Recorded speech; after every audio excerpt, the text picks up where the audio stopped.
Deus é muito bom. Podemos abrir as nossas Bíblias no, no Evangelho de João.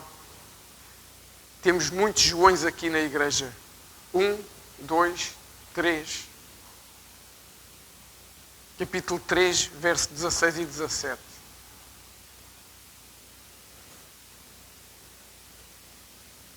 Temos aqui muitos nomes bíblicos na igreja. Temos uma Miriam.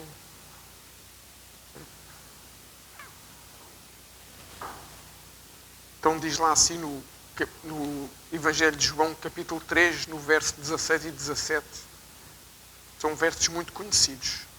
Diz assim: porque Deus amou o mundo de tal maneira que deu o seu Filho unigênito, para que todo aquele que nele crê não pereça, mas tenha a vida eterna. Verso 17: porque Deus enviou o seu Filho ao mundo, não para que condenasse o mundo, mas para que o mundo fosse salvo por ele. Amém. Meu Deus, nós entregamos o ministério da palavra nas tuas mãos, entregamos esta palavra, entregamos as nossas vidas. Oro para que possas abrir os nossos ouvidos espirituais e preparar o nosso coração, que o nosso coração possa ser realmente a terra fértil que tu promoves esta manhã, Senhor.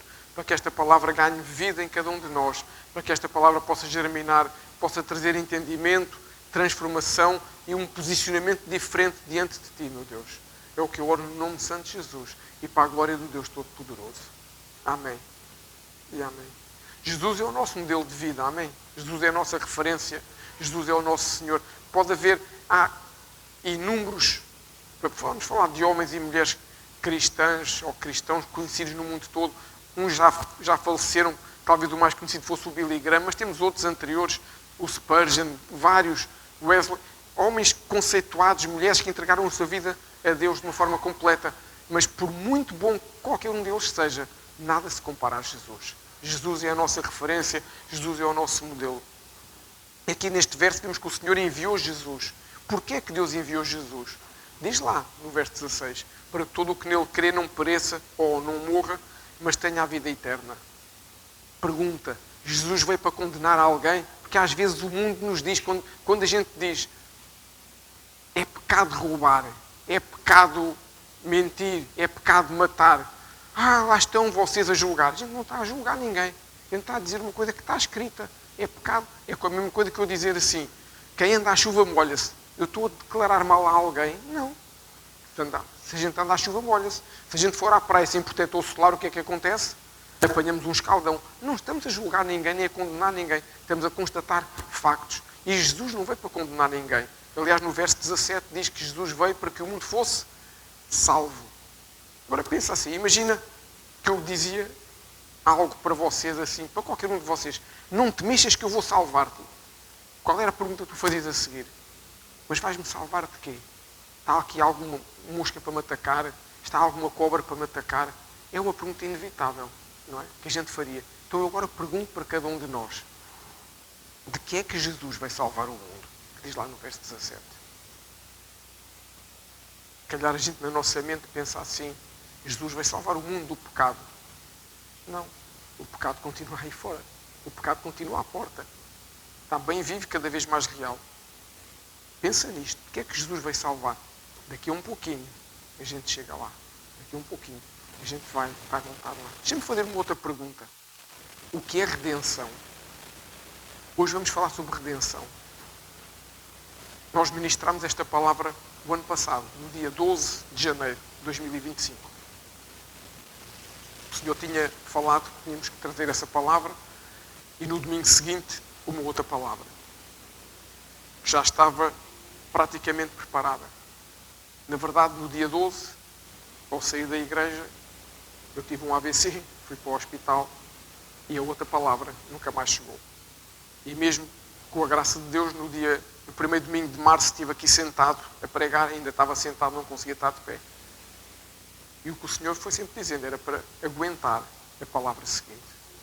E a semana passada o Senhor disse: é a altura de voltar a dar as duas palavras. Repetir a primeira do ano passado, para depois nós falarmos da segunda, que se o Senhor permitir, será no domingo que vem. Não estou preocupado de ter um AVC hoje, amém?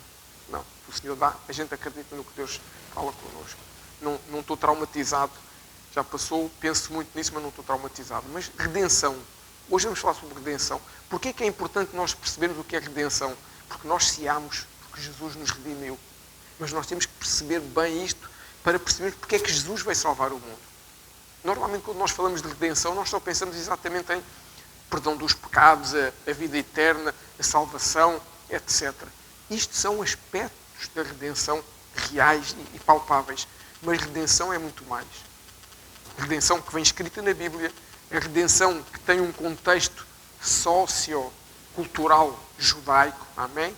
Dá milhares de anos atrás, não é o conceito de redenção que a gente tem hoje. Isso às vezes faz-nos muita diferença, que a gente vive num mundo ocidental e vemos as coisas de uma determinada forma. Mas tudo aquilo que Jesus ensinou tinha um conceito que não era o nosso, era uma cultura de há milhares de anos atrás, que nós temos que tentar perceber para enquadrar bem as coisas. A redenção, tecnicamente falando, é o resgate de uma propriedade. Quando a Bíblia nos fala de redenção, fala-nos do resgate de uma propriedade. Talvez a gente nunca tenha visto desta forma, mas isso é que é redenção. A nossa realidade hoje é diferente. Mas quando o povo judeu, quando um judeu falava de redenção, eles sabiam que estavam a falar do resgate de algo. Não tinha dúvidas nenhumas. Amém? Então, hoje vamos ler vários versículos que é muito importante para a gente perceber. Vamos ao livro de Levítico agora. Amém? Quem está a fazer o desafio da Bíblia num ano, entramos em Levítico esta semana. Amém? Levítico, capítulo 25, verso 25. Para nos ajudar a perceber uma definição muito rápida do que é redenção.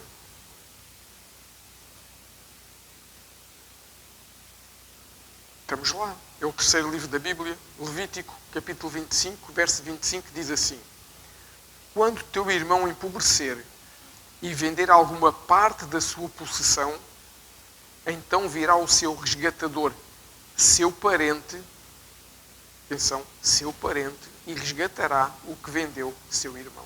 Isto é uma definição muito simples. Ou seja, no caso de um empobrecimento profundo que deu origem a uma dívida que teria que ser paga, poderia chegar um parente ou um irmão e pagar. Essa dívida chama-se redenção. Então, agora vou puxar pela nossa imaginação. Imaginem que nós temos aqui uma máquina do tempo e que nós, ao bebermos o cálice da ceia, estou a brincar, atenção, a gente voltávamos para trás para o tempo do livro do Levítico. Imaginem, todos bebemos o cálice da ceia, voltámos ao tempo do Levítico e não estamos no século XXI, estamos no tempo do Levítico. Imaginem que estamos lá todos, com as nossas roupinhas de hoje, bonitinhos, mas estamos a viver em Levítico. Agora imaginem que eu vou propor a um dos nossos irmãos, sabe que nós temos muitos Joões, vou propor aqui ao meu amigo João, vou-lhe propor um negócio. Eu tive uma ideia fantástica, que iria plantar amendoim lá na zona onde eles vivem, tem muita terra, eu ia plantar amendoim. Ou seja, eu fazia o quê? Eu entrava com a mão de obra, eu tenho os terrenos todos lá da zona dele, só que eu não tenho o dinheiro para comprar o amendoim para plantar. Então eu disse assim, João, esta ideia é fantástica, a gente vai plantar amendoim, ele já vai sair descascado e tudo. Aquilo vai ser uma coisa maravilhosa, é um negócio da China, a gente vai ficar ricos, que a gente nem sabe o que é que há de fazer ao dinheiro, a gente é tipo Patinhas, nadamos no dinheiro, damos de braçados, fazemos tudo no dinheiro. Ele diz assim, pá, tens a certeza disso, Pedro? Não me parece que isso seja muito viável. Pá, confia em mim. Eu estive aí a ler umas coisas nas redes sociais, uns influencers, uns tipos impecáveis que me garantem que isto funciona, é uma semente especial, isto vai funcionar. Ok, a gente aperta a mão, que somos homens de palavras, não precisa de cá de contratos, apertamos a mão, ele entrou com o guito e começamos a plantar. O que é que aconteceu? Aquelas sementes não vinham descascadas, nem nada que se parecesse. Para ajudar veio o Martinho, veio a Cristina, veio o José, veio esses amigos todos das tempestades. Choveu muito, depois secou, depois não sei o quê. Chegámos à altura da plantação, a gente planta agora em fevereiro. Chegámos em maio à altura da plantação de ar. O que é que aquilo deu? Nem cascas deu, não deu nada. Então o que é que eu faço? Vou ter com o João. João, tinhas razão, amigo. Isto das redes sociais a gente não pode acreditar muito. Isto não deu nada. E o tempo também não ajudou. Olha, paciência, João. Pode ser que para o ano a gente tenha mais sorte com outra plantação qualquer. É isto que ele me diz? Não.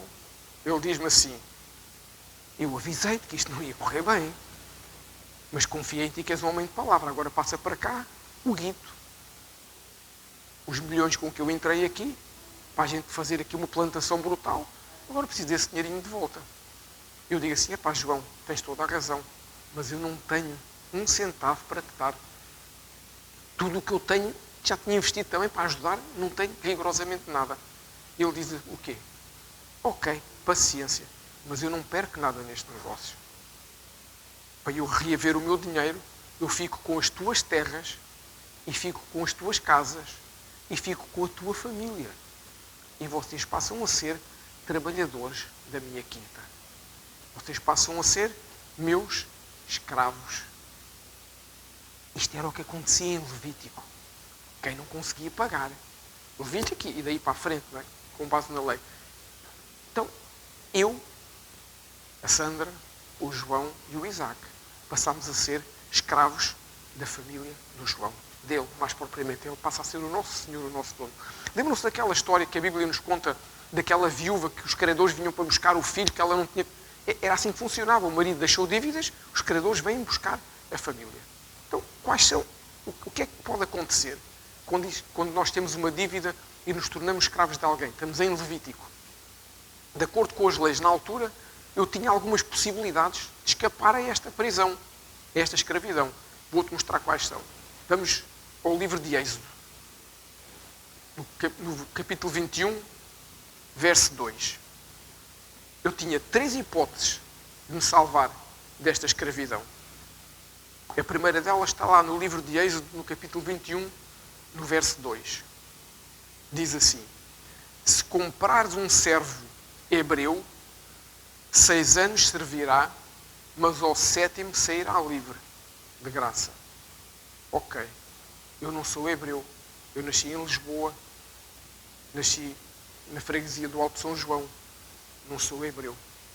Então, não posso, esta lei não se aplicava a mim. Qual era a segunda hipótese que eu tinha? O que estava escrito na lei também no capítulo 25, que nós lemos anteriormente, mas no verso 28 do Levítico, diz assim, vou ler para vocês para não andarem mais para trás. Se não conseguir o suficiente para restituir-lhe, então a que foi vendida, neste caso eu, ficará na mão do comprador até ao ano do jubileu. Porém, no ano do jubileu sairá e ele tornará à sua possessão. Ou seja, o jubileu, 50 e 50 anos, celebra-se o jubileu pelo calendário bíblico, e no ano do jubileu, em cada ano de jubileu, as dívidas eram perdoadas e os escravos eram livres. Ok? Azar meu. O jubileu foi há 3 anos atrás. Portanto, eu tinha que esperar 47 anos para ser livre. O que é que acontece aqui com 47 anos? Eu estou no Jardim das Tabuletas, quase de certeza. A Sandra e os meninos eventualmente ficariam livres. Os meninos principalmente, mas eu não tinha hipótese nenhuma. Já não estarei cá vivo. Então eu tinha uma terceira hipótese, que se chama redenção. A tal redenção que a Bíblia nos diz que é o resgate de uma propriedade. E eu sou uma propriedade. A gente, quando fala em propriedade hoje, pensa em quê? Um terreno, uma casa. Naquele tempo, as pessoas eram uma propriedade. Os animais eram uma propriedade. Tudo era uma propriedade. Então, a redenção não depende de mim, que sou escravo, nem depende dele, que é o meu Senhor. A redenção depende de uma terceira pessoa que me pode resgatar. E vimos isso no verso 5, que acabámos de ler agora, que dizia, então virá o seu resgatador, o seu parente. Então, eu tenho ali o meu parente Alcides, homem montado no dinheiro, cheio de dinheiro. Se não chegar, ele pede ao João, que está lá ao lado dele, que é o homem que tem o cheque pronto para passar sempre aí dos milhões cada vez que faço uma pergunta. E o Alcides decide ser o meu resgatador. Ficou preocupado com a minha vida, os meninos, ficou preocupado com isso tudo, decide ser o meu resgatador. Então ele vai ter com o João e diz assim, João, meu amigo, quanto é a dívida deles? E o João lá diz, 1.320.000 euros. A gente temos que falar em grande. Se o nosso Deus é o Deus do ouro e da prata, a gente falamos em grande sempre. 1.320.000 euros. Ele diz o valor e naquela altura o Alcides pega no saco que andava com ele, cheio de notas, cheio de barras de ouro, cheio de placas de prata, diz assim, pá, pá, pá, pagou a minha dívida. Naquele momento o que é que aconteceu? O João deixou de ser meu dono. Deixou de poder exercer qualquer influência sobre a minha vida. Não tem mais nada a ver comigo, nem com a minha casa. A minha família ficou liberta. Eu já não lhe pertenço. Isto quer dizer o quê? Que eu não sou mais escravo? Não. Isto quer dizer que eu mudei de dono. Deixei de pertencer ao João e passei a pertencer ao meu parente, okay? Ao meu irmão, Alcides. Agora pensarás tu assim, então mas o que é que eu ganho com isso? Eu continuo a ter um dono. Eu ganho tudo. Porque quando o Senhor diz aqui que tem que ser um parente, um irmão que pode ter esse poder, é para ele não me tratar como um escravo, mas como família, vai me tratar com misericórdia e com amor. É diferente. Há alguém que olha para mim apenas como uma fonte de rendimento do que alguém que diz, eu cumpri algo para o resgatar. A preocupação dele foi guardar a minha família, proteger a minha família. Então, este é o conceito de redenção. Eu sou família. Ele guardou-me, resgatou-me. Este é o conceito que todo judeu tinha. Agora, entendemos o que é redenção, voltamos ao século XXI e vamos abrir a nossa Bíblia no livro de Efésios. Já percebemos o que é redenção. Um parente, um irmão, chegou e pagou um preço.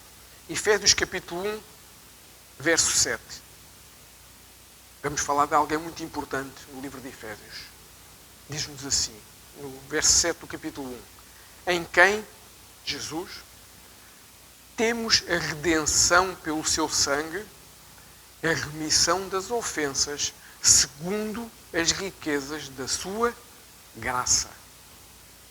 Ponto 1 que a gente tem que perceber. Só houve a necessidade de um redentor porque havia uma dívida. Só há necessidade de um redentor quando há uma dívida. E como havia a escravidão, obviamente como consequência da dívida. Lembras daquela pergunta que eu fiz no início? De que é que Jesus vai salvar o mundo? Vou-te dar a resposta agora. Jesus vai salvar o mundo da escravidão como consequência de uma dívida. Jesus não nos veio salvar do pecado. Jesus veio nos salvar da escravidão. Onde é que essa dívida foi feita? Muito, muito, muito lá atrás, no Jardim do Éden. A minha dívida que eu tinha aqui com o João também podia ter demorado 1 ano, 2, 3, 4, 5, até que o meu resgatador aparecesse. Não quer dizer que aparecia logo. Podia ter esperado mais 5, 10 anos até eu ter dinheiro para me poder resgatar, até ter condições. Então lá no Jardim do Éden, lá bem atrás, quando o homem pecou, quando Eva desobedeceu e decidiu comer do fruto da árvore do conhecimento do bem e do mal, e Adão também, quando eles se rebelaram, além da desobediência e da morte espiritual e separação de Deus, tem uma outra consequência que nos fala de uma dívida. E vou-vos pedir para abrir na segunda epístola de Pedro, capítulo 2, verso 19, para nós percebermos lá. Hoje a gente navega muito na palavra, tudo está interligado. Segundo a Pedro 2,19, Novo Testamento, já mais lá para o fim. Diz assim, então, prometendo-lhes liberdade, sendo eles mesmos servos da corrupção, porque de quem alguém é vencido, atenção, porque de quem alguém é vencido, do tal faz também servo. O que aconteceu quando o homem aceitou a proposta do pecado? O que aconteceu quando Adão e Eva decidiram comer da árvore, do fruto da árvore do conhecimento do bem e do mal? Eles pecaram, passaram a estar debaixo de quem? Do servidão e domínio de Satanás. A partir daquele momento, Adão e Eva, que simboliza toda a humanidade. Lembram? Quem fez a dívida com o João fui eu, mas os meus filhos são abrangidos pela dívida. E se os meus filhos já fossem adultos e tivessem filhos, os meus netos também lá iriam. E se os meus netos já tivessem filhos, os meus bisnetos também iriam. Não se esgota ali. Da mesma forma que as coisas que Deus faz para cada um de nós, a nossa vida com Deus, o nosso Deus é um Deus geracional, para o bem, para o mal, para as coisas que não são boas, também passa de geração em geração. A responsabilidade é minha e os outros vão na onda. Então, nesta altura, o homem passou a estar debaixo da escravidão e domínio de Satanás. O homem não. Tu e eu. Não se esgotou ali. Tu e eu nascemos como escravos de Satanás. Por isso é que a Bíblia nos diz que todos nós nascemos do pecado. Não está a dizer que os nossos pais eram pecadores. Não está a falar disso. Está a falar conceptualmente, espiritualmente, todos nós fomos concebidos em pecado. Como tal, nascemos como escravos de Satanás. Isso quer dizer o quê? Ele tem total legitimidade para influenciar a vida do homem. No meu caso, quando o João me comprou, o João podia-me dizer, olha, hoje vai ali ao Pingo Doce fazer-me compras, não me apetece, és meu escravo, vai lá. Nem há discussão. Eu sou escravo, tenho que obedecer. Portanto, ele tem legitimidade para fazer o que quiser da minha vida. Para dizer assim, hoje não dormes em casa, hoje vais dormir ao relento. E eu obedecia. Quando estamos a falar de questões espirituais, há coisas que eu nem me percebo, mas sou induzido a fazê-las e vivo debaixo dessa opressão. Agora eu sei que estás a pensar assim, mas espera aí, há bocadinho falaste, a primeira hipótese era o jubileu. Não é? Podias ficar liberto no jubileu. Já passaram tantos anos desde que Adão e Eva pecaram, porque é que em nenhum desses jubileus a humanidade ficou livre da escravidão? 2 motivos. Primeiro, a escravidão não é física, é espiritual. E em segundo lugar, o homem acabava sempre por pecar. Portanto, mesmo que o jubileu lhe permitisse essa libertação espiritual, ele estava a viver nesse ambiente de pecado, ele estava rodeado de pecado. Ele entrava nesse ciclo de escravidão, ele não conseguia sair. E o que a Bíblia nos diz e nos confirma é que o homem era escravo de Satanás. A Bíblia nos diz lá em Colossenses, no capítulo 1, que o Senhor nos tirou do seu império, do império das trevas e nos trouxe para o reino de amor do seu Filho Jesus. Então, o Senhor nos resgatou. Como fomos parar ao império das trevas? Por conta do pecado de Adão. O homem perdeu essa posição de liderança. Sabem, quando o Senhor criou todas as coisas, os animais, as plantas, todos os seres vivos, o Senhor criou tudo. O Senhor deu um domínio completo de tudo o que existia, toda a criação ao homem. Era Adão que tinha a responsabilidade de escolher os nomes dos animais, das aves, das plantas. Ou seja, toda a natureza estava debaixo do domínio do homem. O que o Senhor disse a Adão e Eva foi: multiplicai-vos, sejam fecundos e dominem a terra. E o homem tinha esse domínio todo. E perdeu esse domínio todo. Como eu perdi quando me tornei escravo. Perdeu todo esse domínio, que era estar com Deus, ser auxiliado por Deus. Perdeu todo esse domínio e passou a estar dominado pelo reino das trevas. Agora talvez a gente já comece a perceber as coisas de uma forma mais abrangente. E podemos perceber que não podemos brincar com a nossa vida. Jesus não veio apenas para perdoar pecados. Jesus veio para fazer mais do que isso. Abre a Bíblia comigo. No livro de Colossenses, no capítulo 2, no verso 14. A carta à igreja de Colosso. Colossenses, capítulo 2, verso 14. Olha o que diz lá na Santa Palavra de Deus. Removendo o escrito de dívida que era contra nós nas suas ordenanças, a qual de alguma maneira nos era contrária, e a tirou do meio de nós, cravando-a na cruz. Amém? O que é que Jesus veio fazer? Veio pagar a nossa dívida. O que é que Jesus fez? Cravou a nossa dívida na cruz. Está aqui escrito. Porquê é que Jesus teve que vir? Porque nós não tínhamos condições para pagar a dívida. Eu não podia pagar a minha dívida. Eu não tinha nada. Eu estava completamente dominado. Um escravo não paga a sua dívida. Um escravo não tem direito sequer a respirar sozinho. Um escravo não tem direito a nada. Um escravo não tem opinião. Um escravo não tem decisão. Um escravo não tem nada. Então, eu não tinha condições. Nenhum de nós tínhamos condições. Eu não conseguia sair da posição de escravo. Nenhum de nós consegue sair de uma posição de escravo, de uma posição de dívida espiritual, sozinhos. E aqui vamos começar a entender este mistério fantástico da redenção chamado encarnação de Jesus. Tudo que está escrito na Bíblia é para o nosso ensino. Tudo que está escrito na Bíblia é para nos ensinar algo sobre Deus, é para nos confrontar também, para nos disciplinar. Mas aqui é importante percebermos o amor de Deus. João 3,16. Porque Deus amou o mundo de tal maneira que enviou o seu único Filho para que todo o que nele crê não me pareça, mas tenha a vida eterna. Porquê é que Deus precisou de enviar Jesus? Porque nós não podíamos resgatar-nos. Deus precisou tornar-se um de nós. Quando Deus envia de uma forma humana, se envia de uma forma humana, enviou o seu Filho. Quando Deus se faz pessoa, se faz homem na pessoa de Jesus, Ele tornou-se um de nós. E o que a Bíblia nos diz, em João 12, é que Ele veio para os que eram seus, mas os seus não o receberam. Mas a todo aquele que se fizer, que acreditar, que crer no seu coração que Ele é o Filho de Deus, esse se tornará Filho de Deus. Então, como nós ensinamos, Jesus veio como o unigênito. Mas quando Jesus subiu à cruz do Calvário, Jesus tornou o quê? Não mais o unigênito, o primogênito. Porque nós passámos a ser o irmão mais novo de Jesus. Então Jesus passou a ser o quê? Nosso parente. O que é que o nosso parente pode fazer? Pode resgatar a nossa vida. É simples, mas nós temos que entender isto no fundo do nosso coração para percebermos o sacrifício que Jesus fez na cruz do Calvário. Só um parente podia resgatar-nos. O parente mais próximo, um irmão, podia fazer esse papel de redentor. Então Jesus tornou-se um de nós, da nossa família, carne da nossa carne, sangue do nosso sangue. Jesus comia como nós, Jesus bebia como nós, Cristo dormia, Cristo descansava, Cristo conversava, Cristo orava, Cristo fazia tudo como qualquer um de nós.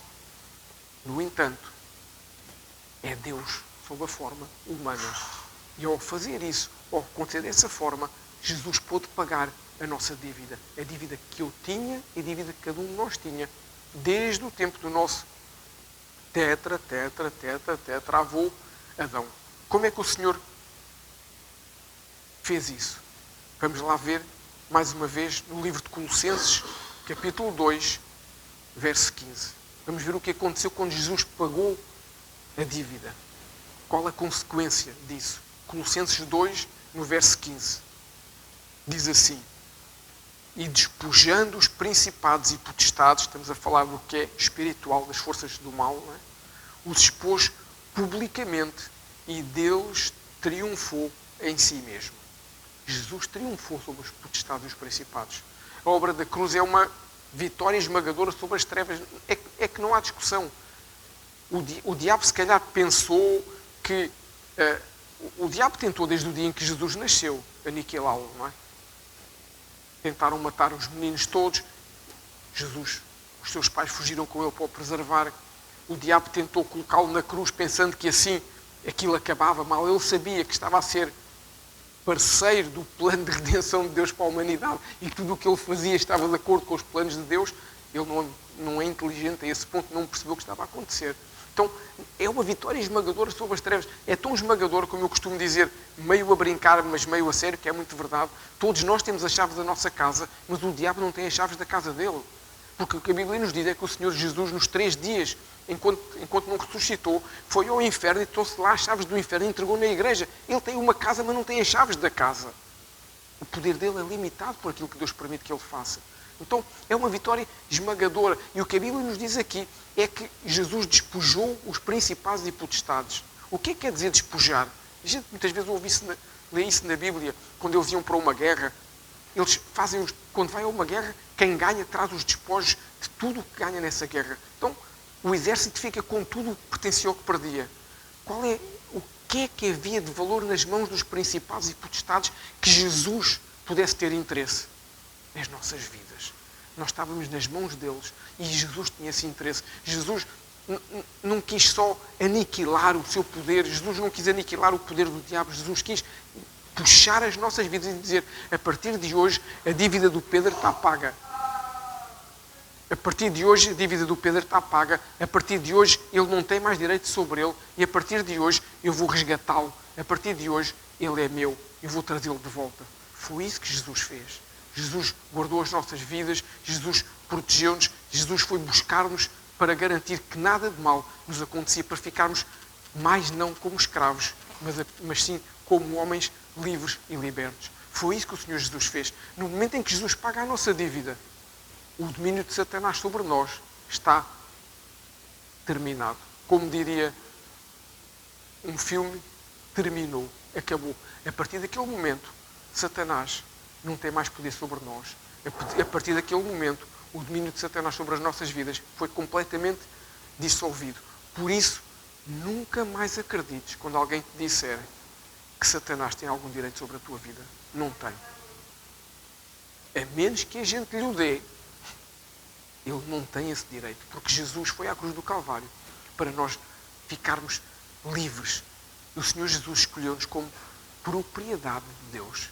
Ou seja, quem passou a ser o nosso Senhor, e para a semana eu vou falar sobre isso, quem passou a ser o nosso Senhor, fomos resgatados e passamos a ter um novo Senhor. Quem é esse novo Senhor? Jesus. É o Senhor das nossas vidas. Não é só o amado das nossas almas, não é só aquele que nos ama, que nos guarda, é o Senhor das nossas vidas. E qual é a consequência disto para nós? Vamos lá, Apocalipse, último livro da Bíblia. Vamos ver a consequência disso para nós. Apocalipse, no capítulo 5, vamos ler os versos 9 e 10, para vermos o que o Senhor tem para nós. Qual é a consequência da redenção de Jesus nas nossas vidas? Apocalipse, capítulo 5, versos 9 e 10. Diz assim: E cantavam um novo cântico, dizendo: Digno és de tomar o livro e de abrir os seus selos, porque foste morto, e com o teu sangue nos compraste para Deus de toda a tribo e língua e povo e nação. Verso 10. E para o nosso Deus nos fizeste reis e sacerdotes, e reinaremos sobre a terra. Então, esta foi a consequência da redenção de Jesus sobre as nossas vidas. Hoje não somos mais escravos, não somos mais escravos do medo, não somos mais escravos das trevas. Hoje somos reis e sacerdotes, que o Senhor quer que a gente reine sobre a terra, não para sermos importantes. Ao reinarmos sobre a terra, quer dizer que o reino de Deus está sobre as nossas vidas. Ao reinarmos sobre a terra, quer dizer que nós somos aqueles que propagam o reino de Deus. Deus não nos comprou para ser escravos de Jesus. Deus comprou-nos para sermos reis e sacerdotes. Jesus é o nosso Senhor, mas não somos escravos. Aliás, o próprio Jesus falou com os seus discípulos e disse: hoje, a partir de hoje, são meus amigos. Nós somos amigos de Jesus. Jesus é nosso amigo. Deus comprou-nos para reinarmos sobre a terra. Por isso, chega de atrasarmos esse propósito que Deus tem para as nossas vidas. Chega de nós nos escondermos e dizer: eu não sou capaz, eu não sei, eu não posso falar de Jesus porque eu não sei, eu não consigo fazer isto que eu não sei. Chega de dizer isso. Temos tudo ao nosso dispor, temos o Espírito Santo de Deus que nos ajuda, que nos auxilia, que intercede por nós, que nos ajuda a orar. O Senhor comprou-te para seres rei e sacerdote. O Senhor não te comprou para seres um qualquer. O Senhor não nos comprou para sermos um qualquer. O Senhor comprou-nos para nós sermos alguém especial como Ele. Então, é a altura de nós deixarmos de agir como escravos de Satanás e de passarmos a agir como reis e sacerdotes de Deus. Amém? Posso pedir para nós ficarmos de pé? Isto é o que o Senhor Jesus tem para nós. Isto é a redenção que o Senhor tem para cada um de nós. Chega de nós atrasarmos o que o Senhor tem para cada um de nós. Chega de nós atrasarmos o propósito de Deus nas nossas vidas. Amém? Quando o Senhor nos diz: esse tempo de escravidão já passou. Esse tempo de escravidão já lá vai. O que o Senhor hoje tem para nos dizer é: não olhes mais para os problemas. Não olhes mais para as dificuldades. Porque hoje tu não tens um Senhor de quem tu és escravo. Hoje tu tens um Senhor que te ama, que cuida de ti, que te protege, que te guarda, que te ensina, que te prospere. O Senhor hoje nos está a dizer é: não olhes mais para as dificuldades, para o dia difícil. Vê tudo, como a Bíblia nos diz. Traz à memória aquilo que te traz esperança. Traz à memória todas as coisas boas que o Senhor já fez na tua vida. Todas as curas, todos os milagres, todas as palavras de esperança, todas as promessas que Deus trouxe sobre a tua vida. Traz isso à memória. Não ouças mais as vozes do mundo. Não ouças mais essas vozes que tentam afastar do Pai. Mas fica de acordo com o que o Senhor tem para ti. Olha para a cruz. Não olhes para a cruz como uma madeira, apenas como um símbolo de maldição onde Jesus se colocou. Não olhes para a cruz dessa forma. Olha para a cruz como um símbolo de vida. Eu teve-me a dizer mais: não olhes só para a cruz, olha para o que está para lá da cruz, que é a vida toda que Jesus tem para cada um de nós. Para lá da cruz está a vida plena e abundante com o Senhor Jesus. Olha para o próprio Jesus, não olhes para o Jesus que está na cruz, olha para o Jesus ressurrecto, olha para o Jesus que subiu aos céus e se sentou à direita do Pai. Olha para esse Jesus que é o autor e consumador da nossa fé. Olha para o nosso Redentor, para aquele que pagou a nossa dívida, porque Ele vive. E como o Senhor nos diz, como a Bíblia nos diz, se Ele vive, eu posso crer no amanhã, eu posso crer no dia melhor, eu posso crer no ano melhor, eu posso crer que este ano 2026, vai ser o melhor ano das minhas vidas. Amém? Vai ser o melhor ano das nossas vidas. Porquê? Mas Jesus é sempre o mesmo. Mas se calhar sou eu que me estou a posicionar de uma forma diferente. Se calhar sou eu que estou com mais fé. Sou eu que devo me envolver mais com a palavra de Deus. Sou eu que devo deixar para trás completamente aquilo que me prendia ao Egito e ficar livre. E quando nós olhamos para o nosso Redentor, para a vida que Ele nos dá, nós percebemos que há muito mais do que apenas viver a pensar nas contas que temos que pagar, viver a pensar no trabalho que temos que fazer, viver a pensar que não sei se o dinheiro chega até ao fim do mês. Quando nós olhamos para o nosso Redentor, nós não nos deixamos mais enganar pelas armadilhas, pelas falácias que o mundo nos vai usando para nos tentar aprisionar, porque o diabo vai nos tentando aprisionar de novo. E só se nós não formos inteligentes é que nos deixamos arrastar outra vez para aquela escravidão, porque hoje somos livres. Hoje não há razão nenhuma para nós sermos escravos do medo novamente. Hoje nós somos livres porque o Filho do Homem nos libertou. Amém. Podemos fechar os nossos olhos para nós orarmos? Fala com o Senhor. Fala com Ele. Fecha os teus olhos e ouve o Espírito Santo falar contigo. Agradece ao Senhor pela redenção que Ele fez sobre a tua vida, sobre a tua casa, sobre os teus filhos, sobre os teus netos. Agradece ao Senhor tudo aquilo que tu mesmo ainda sem entenderes tanta coisa, Ele está a fazer, Ele está a colocar nas tuas mãos. Agradece ao Senhor pela sua graça maravilhosa que nunca se esgota sobre as nossas vidas. Agradece ao Senhor pelo seu amor imenso que nos consome, que nos ajuda a não sermos mais o mesmo. Agradece ao Senhor pelas promessas que Ele já declarou sobre a tua vida, sobre a tua casa, pela força, pelo sustento que Ele te tem dado. Meu Deus, nós entregamos nesta hora as nossas vidas nas tuas mãos, meu Pai. Te damos graças pelo teu amor, Senhor. Te damos graças pela tua vida que vive em nós, Senhor. Obrigado, Senhor Jesus, porque nos redimiste. Obrigado, Senhor Jesus, porque pagaste o nosso édito de dívida. Era uma dívida elevada. Obrigado, Senhor Jesus, porque ofertaste a tua vida pela minha vida e pela vida dos meus irmãos. Obrigado, Senhor Jesus, porque não desististe. Obrigado, porque mesmo quando eu vivia num pecado, Senhor, mesmo quando eu era alguém intragável, Senhor, Tu escolheste amar-me, Tu escolheste guardar-me, Tu escolheste dar-me a mão e tirar-me do monturo onde eu me encontrava e fazer-me assentar, Senhor, nos lugares celestiais contigo.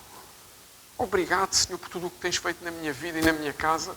Obrigado, Senhor, por cada dádiva que me tens entregue. Obrigado pela provisão que me tens dado, que não me permite faltar nada, Senhor. Obrigado pela salvação, Senhor, que alcançaste para mim. Obrigado pelo perdão dos meus pecados, Senhor. Eu te glorifico nesta manhã, Senhor. Te dou graças. Levanto o teu nome bem alto, declarando que não és apenas o meu Redentor, não és apenas o meu Salvador, mas és o meu Senhor e eu não quero nunca deixar de ser, Senhor, alguém que vive debaixo do teu senhorio. Eu quero entregar a minha vida e hoje eu quero, Senhor, declarar mais uma vez com a minha boca: Senhor Jesus, vem morar no meu coração, vem ser o Senhor da minha vida, vem me ajudar a resistir à tentação, vem me ajudar a fugir do dia mau, vem me ajudar, Senhor, a fugir do diabo, vem me ajudar, Senhor, a ficar firme contigo, porque a tua palavra nos diz que se eu ficar firme contigo, Ele fugirá de mim, não preciso mais de fugir dele. Vem me ajudar, Senhor. Mas eu também me coloco nas tuas mãos hoje, te pedindo que me tragas força, que me tragas vigor, Senhor, que me ajudes a ter a percepção mais real do que fizeste por mim, Senhor. Me ajuda, Senhor Jesus, a nunca te desonrar com os meus comportamentos, com as minhas palavras, com as minhas atitudes. Me ajuda, Senhor, a ser um homem e uma mulher santa que luta contra o pecado. Me ajuda a ser um homem ou uma mulher que tenta estar nos teus caminhos, que avança de glória em glória até tentar chegar à tua estatura, Senhor. À estatura de varão perfeito que és tu, Senhor Jesus. Me enche da tua vida, Senhor. Meu Espírito Santo, peço que venhas sobre nós nesta manhã. Te peço que nos enchas da tua vida, Senhor.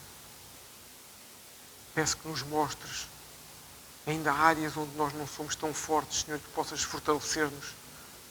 Peço que nos mostres, Senhor, se há áreas da nossa vida que nós temos que rejeitar, Que hoje a gente possa fazer isso, a gente tenha essa transparência para falar contigo, Senhor. A gente tenha essa vontade e esse desejo de não voltarmos atrás. Vem falar connosco nesta manhã, Senhor.